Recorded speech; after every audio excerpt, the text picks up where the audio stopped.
दोस्तों, मैं प्रदीप सिंह एक बार फिर से आप लोगों का ट्रिपल पी नॉलेज चैनल में बहुत बहुत स्वागत करता हूं। दोस्तों, जो आज का मैटर है ना कि त्रिदेवों में सर्वश्रेष्ठ सबसे महान कौन है, यानी कि भगवान ब्रह्मा विष्णु महेश में सबसे श्रेष्ठ कौन है। दोस्तों, ये बात हर किसी के दिमाग में आती है। हर कोई ये जानना चाहता है कि ब्रह्मा विष्णु महेश में सबसे श्रेष्ठ कौन है। दोस्तों, भगवान शिव के भक्त जब शिव पुराण पढ़ते हैं तो उनको ये पता लगता है कि सबसे बड़े देव और सबसे महान देव भगवान शिव ही हैं। लेकिन आइस्कॉन वाले या फिर भगवान विष्णु के भक्त, ये सब लोग जब अपना विष्णु पुराण पढ़ते हैं तो उसमें उन लोगों को पढ़ने के बाद ये पता चलता है कि ये सबसे बड़े देव हैं जो भगवान विष्णु हैं, उन्हीं से सभी देवों की उत्पत्ति हुई है और सबसे श्रेष्ठ भगवान विष्णु ही हैं।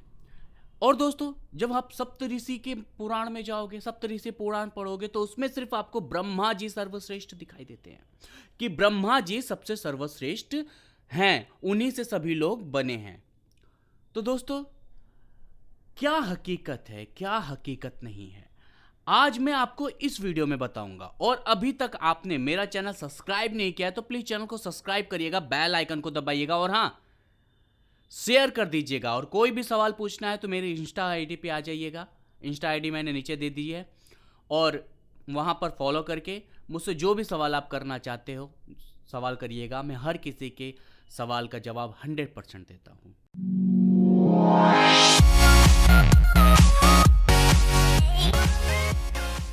दोस्तों, सप्तऋषि पुराण में भगवान ब्रह्मा विष्णु महेश को लेकर के एक कहानी उपस्थित है।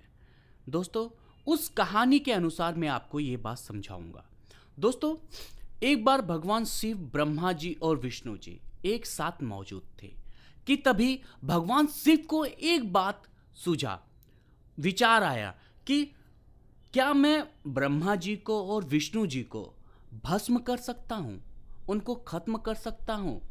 और जैसे ही ये बात भगवान शिव जी के मन में आई, भगवान विष्णु जी समझ गए कि भैया भगवान शिव के मन में क्या चल रहा है, और ब्रह्मा जी भी समझ गए।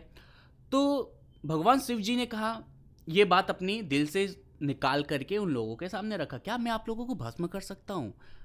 तो ब्रह्मा जी ने कहा, नहीं, आप हमें भस्म कर सकते हैं लेकिन हम खत्म नहीं होंगे, क्योंकि अगर मैं खत्म हुआ तो निर्माण रुक जाएगा, अगर भगवान विष्णु खत्म हुए तो पालन रुक जाएगा, और हम सभी का वहां होना उपस्थित है। हम तीनों जब तक नहीं रहेंगे तब तक दुनिया नहीं चल सकती, संसार नहीं चल सकता।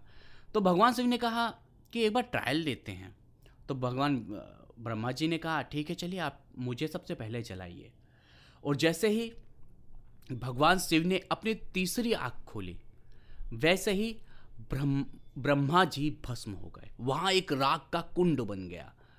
और जब राख का कुंड देख करके भगवान शिव जी और विष्णु जी डर गए कि अब पालन कैसे होगा, अब क्या करें। तभी उस राख की ढेर से आवाज आई, आप लोग परेशान ना हो, मैं खत्म नहीं हुआ हूं, मैं यही हूं और मुझसे ही निर्माण होता है। और यह कहते हुए उस राख की ढेर से एक रोशनी निकली और फिर रोशनी निकलते ही वहां ब्रह्मा जी पुनः प्रकट हो गए। ब्रह्मा जी को प्रकट होता देख भगवान शिव जी, विष्णु जी बहुत ही खुश हुए।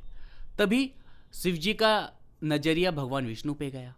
तो भगवान विष्णु जी समझ गए, भैया अब हमारा नंबर है।